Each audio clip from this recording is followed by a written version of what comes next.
今日嚟修葺一個20年嘅古董。嗱，眼珠都係木做噶，以前邊度用塑膠噶？甩頭又甩計嘅獅頭，霉嘅霉，脆嘅脆。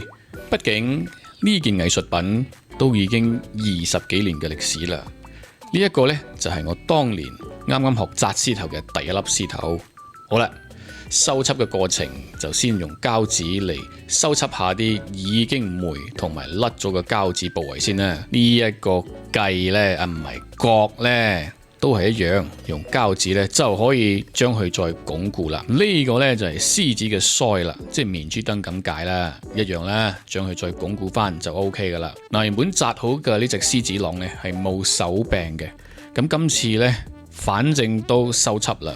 將個手柄加落去呢，日後呢一隻獅子郎唔再係古董，而係一個可以作為一個練習嘅好寶貴嘅古董。嗱，喺成個獅子紮作過程當中呢，對於我嚟講呢，安手柄係一個非常非常之複雜嘅一個步驟嚟嘅。多功就唔再講啦。呢個塑膠水喉，如果一個唔小心壓錯，淨係調翻好佢個位置都要調大半日，所以真係唔係咁容易嘅。好啦，古董出爐，日後呢一個古董有作為啦，喂，嗱，呢隻計呢，唔係呢隻角呢，裝咗上去係咪好威武呢？